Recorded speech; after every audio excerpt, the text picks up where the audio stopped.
Hello friends, सयानी बात उठे 58 चरण। मित्रों, किसी ने बहुत खूब बात कही है।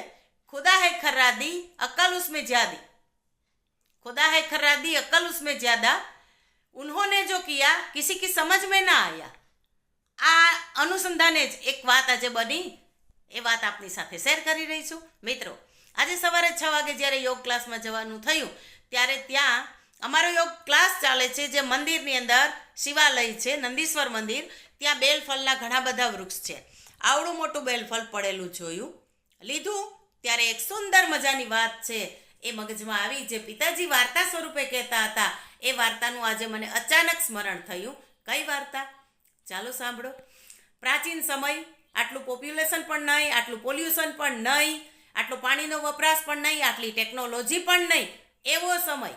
અને એટલે એક ગામથી બીજે ગામ જવું હોય તો પગપાળા ચાલીને જવું પડે।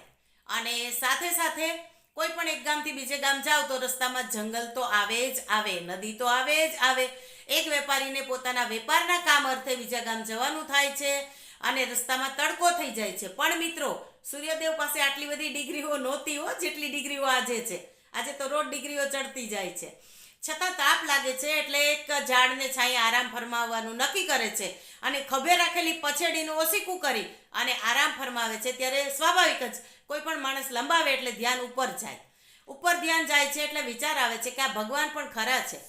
આવડો મોટો વડલાનો ઝાડ છે, કેવડું મોટું ઝાડ છે, પણ એનું ફળ તો કે સાવ નાના નાના પેપડા, ટેટા। અને ઓલો તરબૂચનો વેલો જમીન ઉપર જ પથરાયેલો છે, સહેજ પણ ઊંચો નથી, સહેજ પણ મોટો નથી, અને છતાંય 2-2 કિલો, 3-3 કિલો અને 5-5 કિલોના તરબૂચ।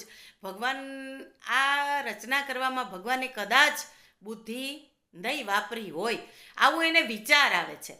અને એમ કરતાં કરતાં ઝોલો આવી જાય છે અને અચાનક એક ટેટો પાકેલો, ટેટો પાકે, પેપડો પાકે એટલે એની મેળે પડે, અને એટલે જ કોઈ માણસ બહુ થાકી જાય તો આપણે આમાં એવી કહેવત છે કે એ તો હવે ટેટાની જેમ પાકી ગયો છે।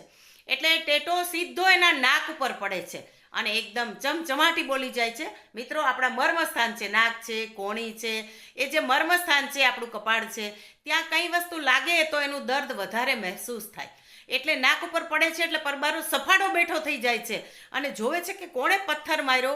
આજુબાજુ તો કોઈ માણસ હતો નહીં, એટલે પછી ધ્યાનમાં આવે છે કે ઠીક, આ તો ઉપરથી ટેટો પડ્યો, અને તરત જ પોતે વિચાર કરે છે કે ના ભગવાન, અક્કલ તારામાં તો ખૂબ છે, મારામાં ઓછી છે। કદાચ આ ટેટો પડ્યો એની જગ્યાએ આવડા મોટા વડલાના ઝાડની અંદર જો 5 કિલોનું 2 કિલોના તરબૂચ લટકતા હોત અને એ જો મારા નાક ઉપર પડે તો મારા મોઢાનો તો છુંદો થઈ જાત। એટલે ભગવાન, તું ખરેખર અક્કલમંદ છે, પણ કમ અક્કલ તો હું છું। તો મિત્રો, આવડું મોટું બેલફળ જ્યારે પડે છે ત્યારે મને આ વિચાર આવે છે કે આપણે ઘણીવાર વિચારતા હોઈએ કે ભગવાને આના કરતાં આમ કર્યું હોત તો, ભગવાને આના કરતાં આમ કર્યું હોત તો, પણ આપણે એક વસ્તુ પાકી મગજમાં રાખીએ કે ભગવાન આપણા કરતાં વધારે બુદ્ધિશાળી છે। આવડી મોટી સૃષ્ટિનું સંચાલન કરનાર એણે શું કાંઈ વિચાર નહીં કર્યો હોય? એ શું કર્મનો ક્યાંય હિસાબ નહીં રાખતો હોય? એ શું દરેક વ્યક્તિને એના કર્મનું ફળ નહીં આપતો હોય? આપતો જ હશે ને મિત્રો। તો ચાલો આજની વાત પૂરી કરીએ, પણ મગજમાં એક વિચાર રાખીએ કે ખુદાને ઘેર દેર હે, અંધેર નહીં હે। ભગવાન દરેક વસ્તુ જુએ છે અને એનું પરિણામ આપણને મળે ને મળે જ છે મિત્રો। સારા કર્મનું ફળ સારું જ મળે અને ખરાબ કર્મ હોય તો એનું ફળ ખરાબ જ મળે। એના માટે કોઈ જોતું નથી, કોઈને ખબર નથી, હું આમ કરી નાખું, એ વાત તદ્દન નિરર્થક અને તદ્દન પાયાવિહોણી છે। ચાલો ત્યારે ફરી નવી વાત સાથે મળીશું। સૌને જય શ્રી કૃષ્ણ, રામ રામ।